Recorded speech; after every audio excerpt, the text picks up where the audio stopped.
Hi class, welcome back to partisan differences between Democrats and Republicans, conservatives and liberals. And we've been framing the differences primarily in terms of differences between freedom from and freedom to, equality under the law, and equality of condition or equality of opportunity.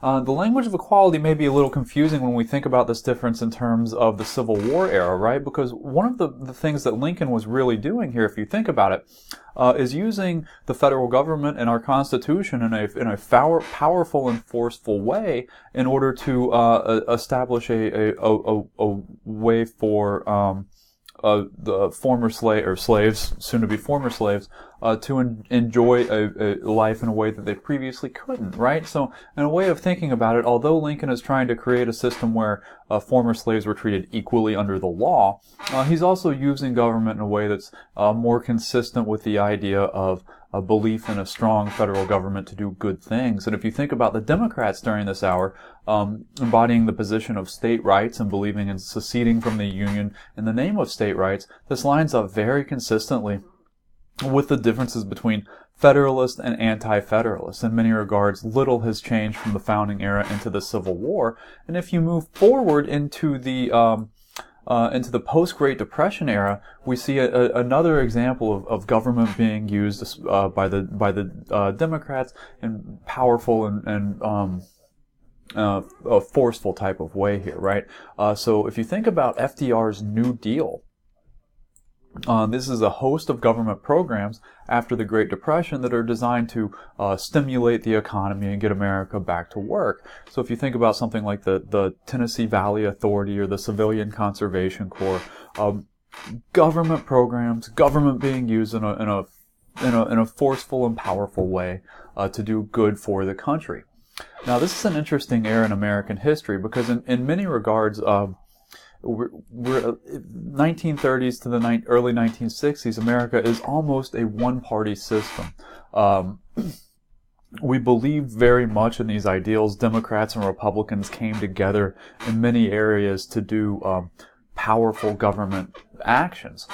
This begins to change in about the 1960s. Democrat President LBJ is now piecing together a Great Society, and one of the emphases of the Great Society was the Civil Rights era, overcoming the persecution that the blacks had been facing even after the Civil War through Jim Crow and all this stuff.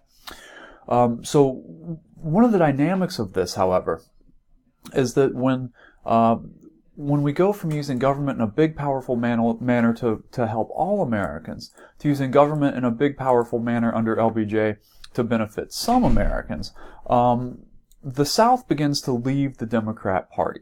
Okay, so the one-party system begins to dismantle, and in some regards, the names change, right? Because in 1860, the Republicans are the party of big, forceful government. But the Democrats become the party of big, forceful government in the 20th century. The Republicans agree with this.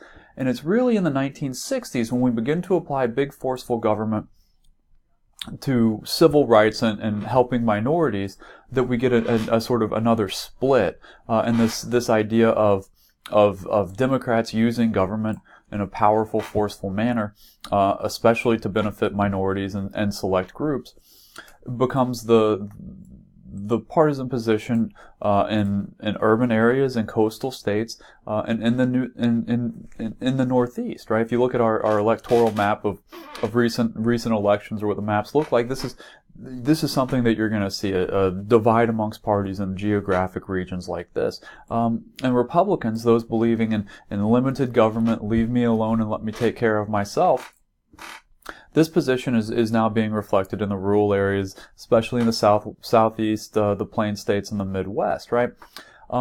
So, in many regards, we come full circle, and that these basic ideas, these basic arguments of strong central government versus local government should be more dominant.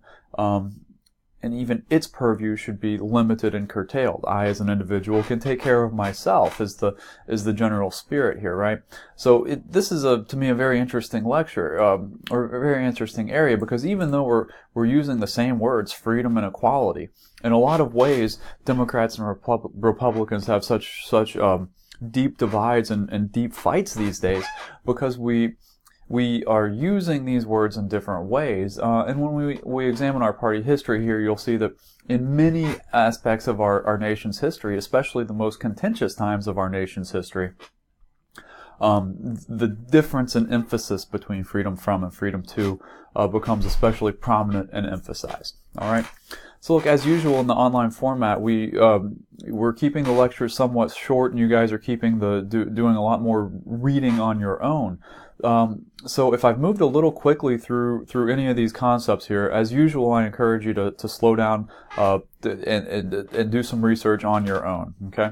All right. So we'll leave it off here for now, and I believe the next lecture that you need to review is on partisan differences regarding economic policy. The debate assignments you're going to be given in this module are specifically designed to engage some kind of economic issue area, right? So in the next lecture, we'll take these basic ideas of limited government and more powerful government, and we'll start to apply them to how can we engage the economy by using these principles. Okay, so these series of lectures are especially important, both for multiple choice test questions, but also for piecing together strong debate performances. All right. So one of the benefits here is you can go back and watch this a couple of times, and you can Google a term like the Great Society if we've moved too quick for you. Okay. All right, guys. Hope you're doing well. Shoot me emails if you have questions. That's also a tool in our toolbox here. All right. See you for the next lecture soon.